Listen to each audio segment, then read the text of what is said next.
I came over to play games, but his sister sat on my lap and said, "This is the real level." I don't know why that line keeps running through my head, like a stuck note. Maybe it's because it wasn't just a line. It was something else, something I didn't have words for yet.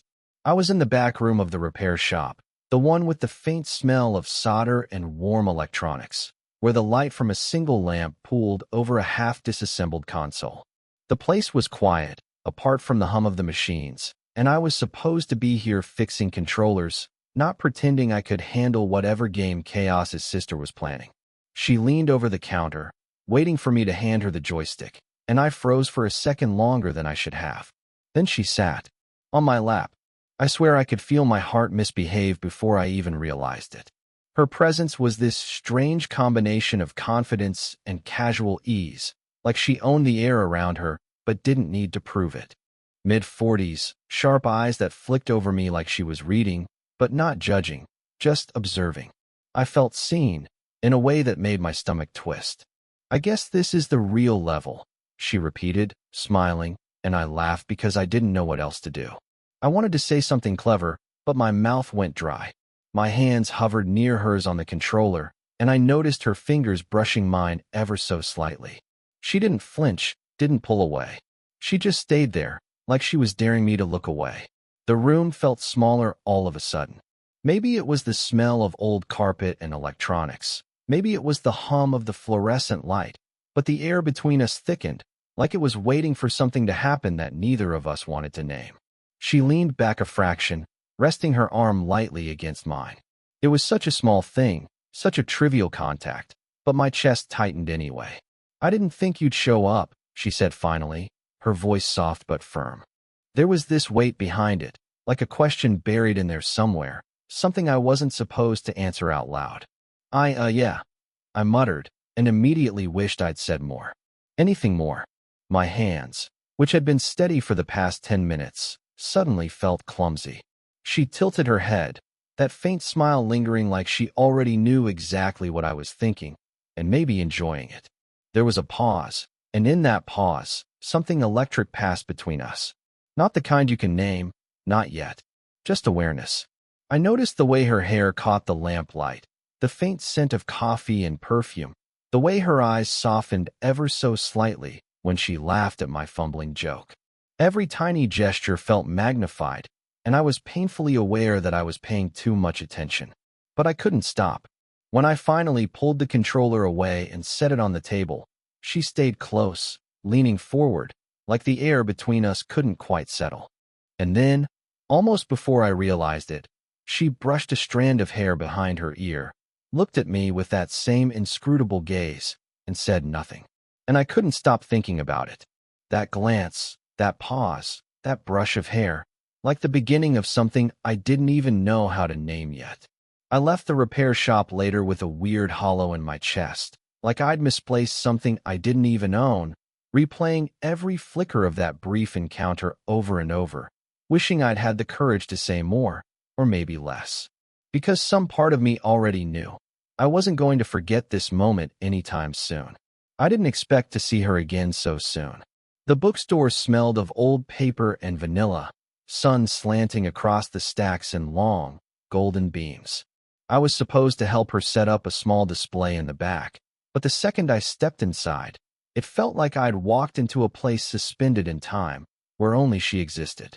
She was perched on a stool, scanning a stack of books with that familiar, subtle tension in her shoulders.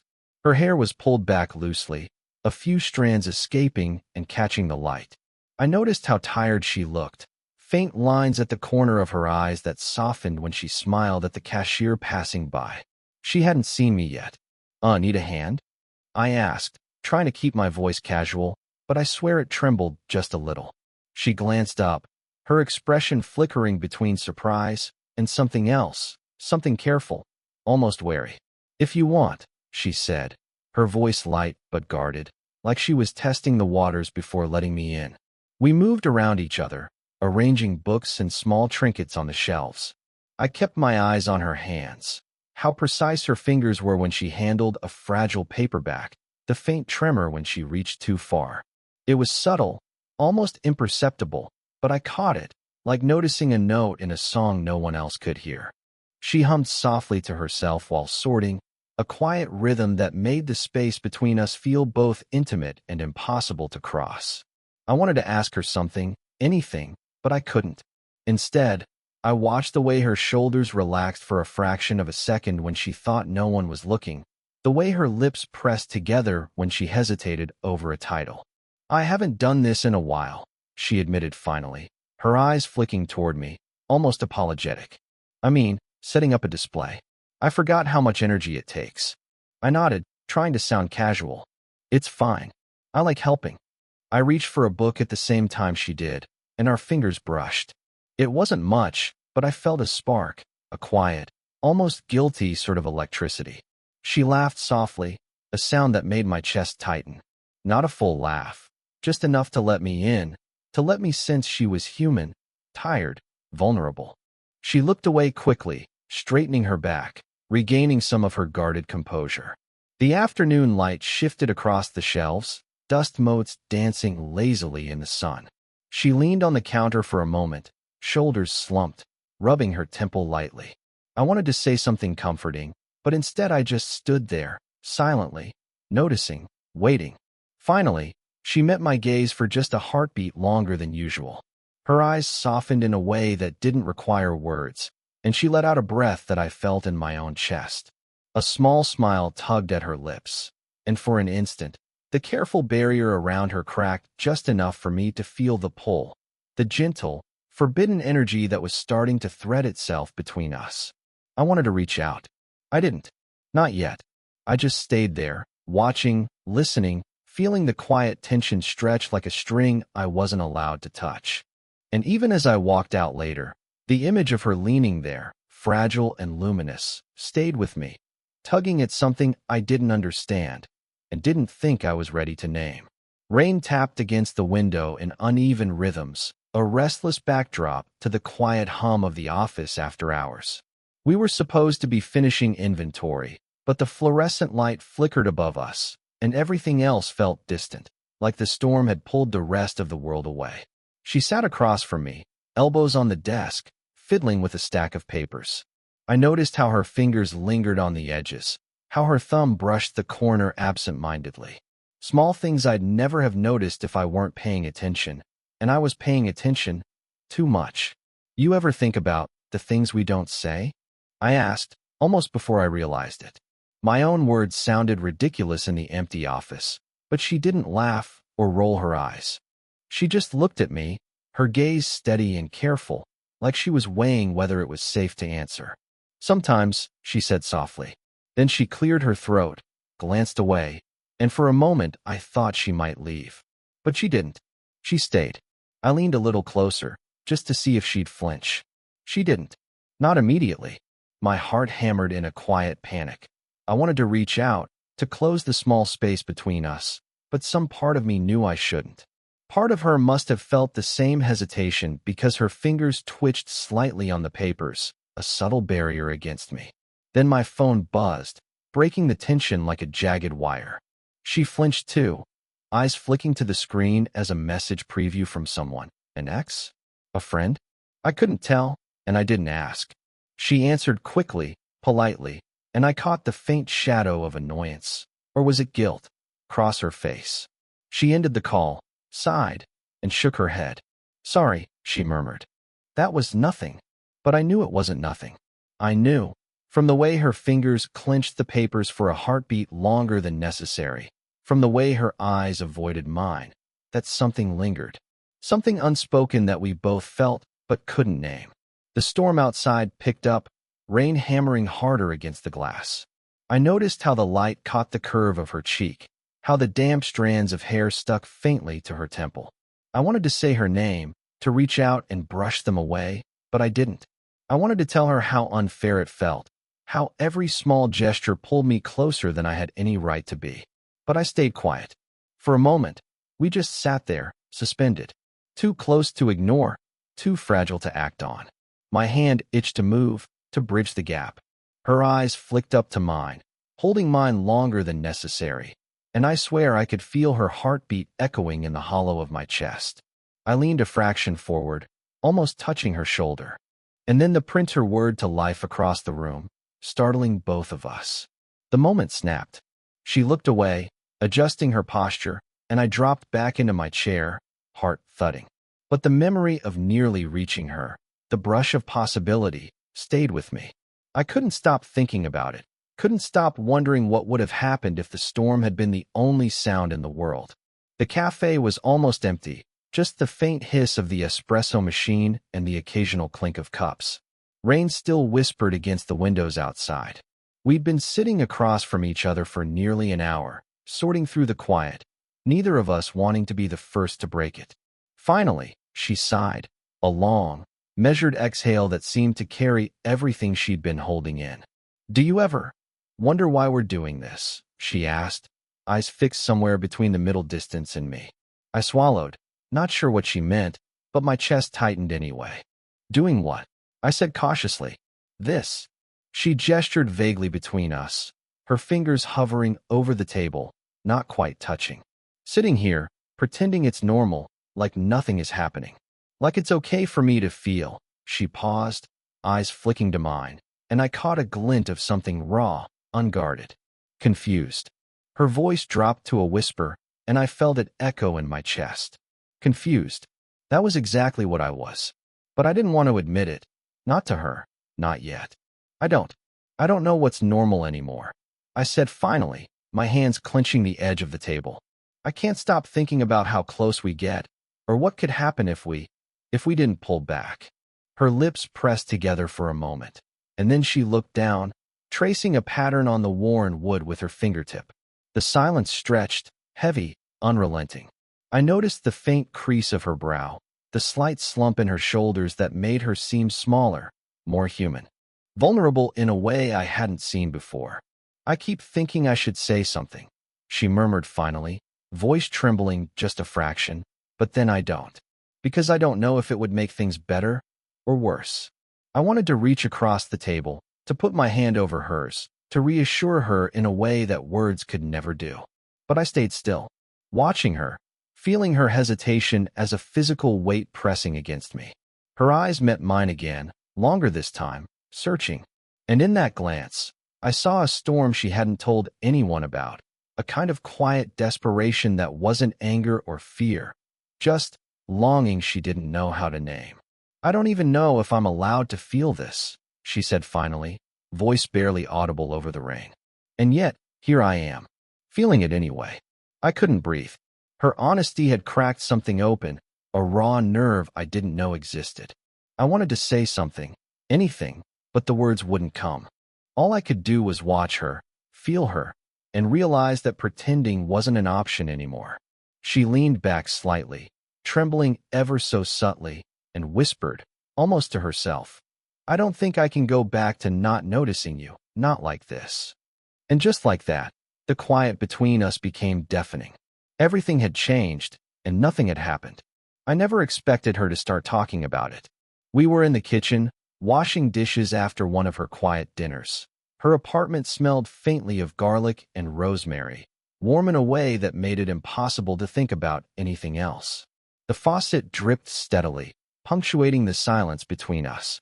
"I haven't really talked about him in years," she said suddenly, her hands paused mid-scrub. I froze, waiting, sensing the weight behind her words.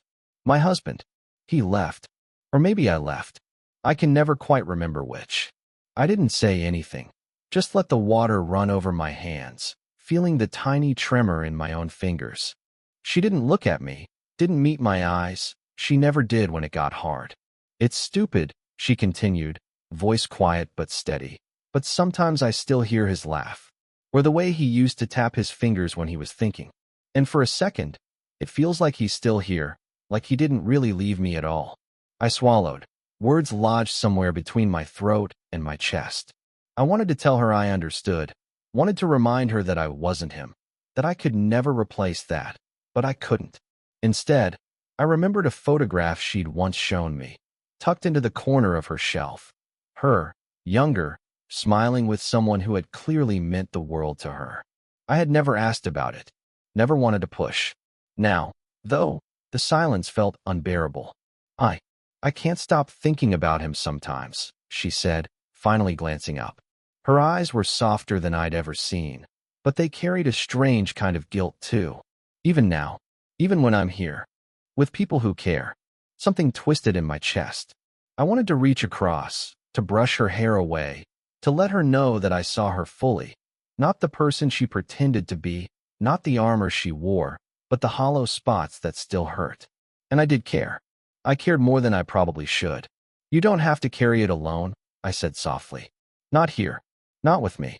She hesitated, fingers trembling slightly as she set the dish down. For a moment, the kitchen felt smaller, the air thick with everything unspoken. And then, almost imperceptibly, she leaned a little closer. Not into me. Not yet. Just closer, like the space between us could finally hold some of what she'd been carrying all this time. I think I've been waiting for someone to notice, she whispered, and her gaze dropped to the counter. Even if I didn't know it myself.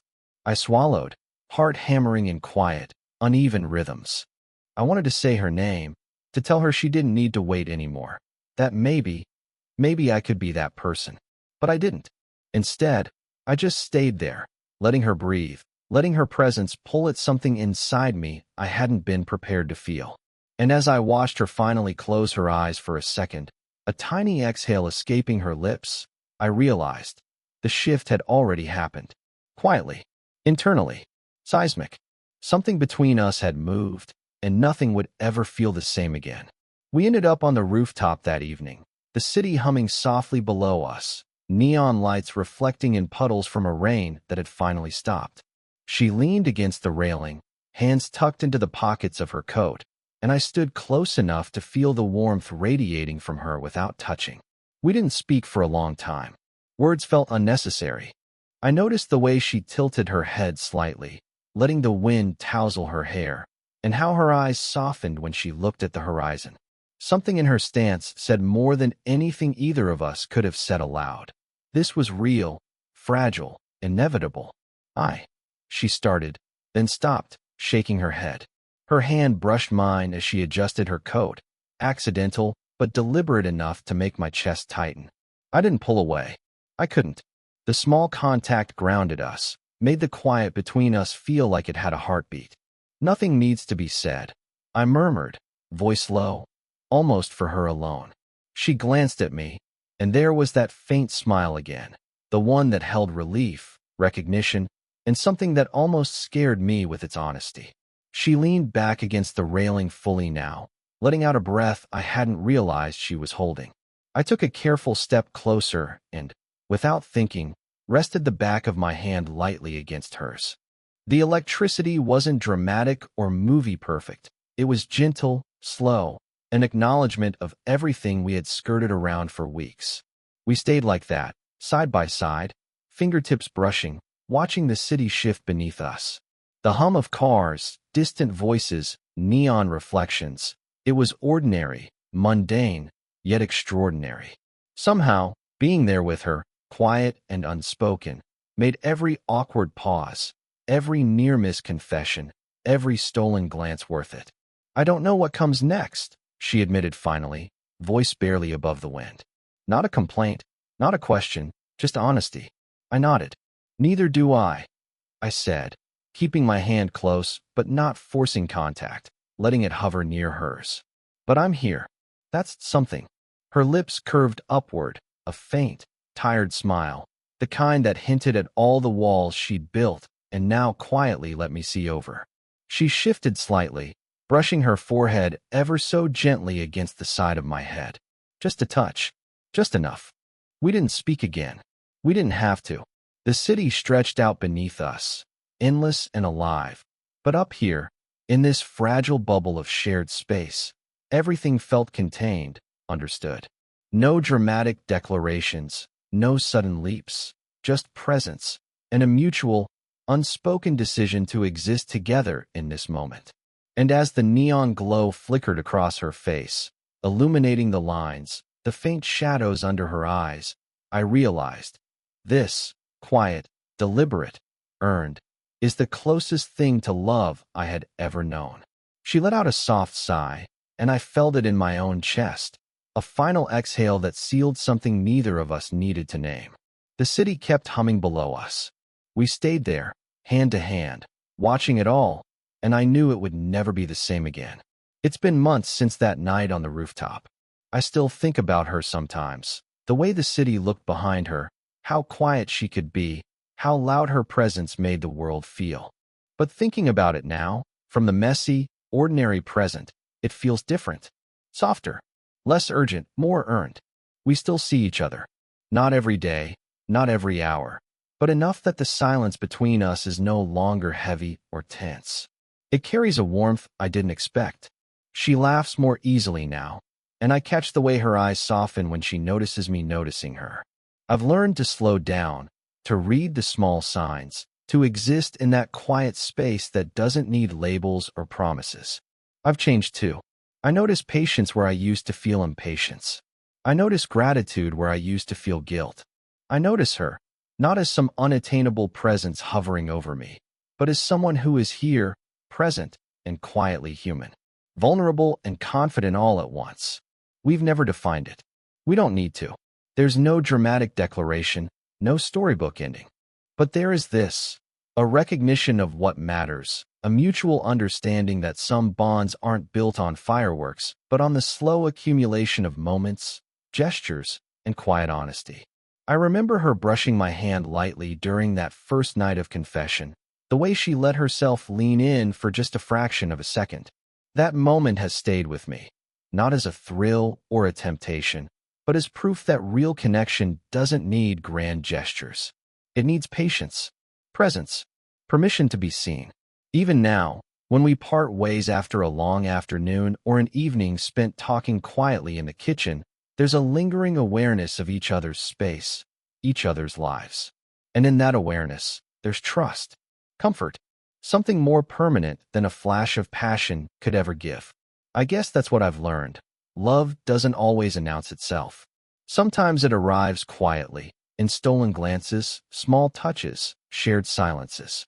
It lingers in the ordinary, in the unnoticed, in the moments that feel too small to matter but end up meaning everything. I don't know what the future holds. Maybe it's just these fragments of presence stretched across ordinary days. Maybe it's something deeper. I don't need to know yet. I just need to feel it, and I do. Every time she smiles, every time her hand brushes mine, every time we exist together in that fragile, careful space. And that is enough. If this story made you feel something, let me know in the comments. Would you want more stories like this?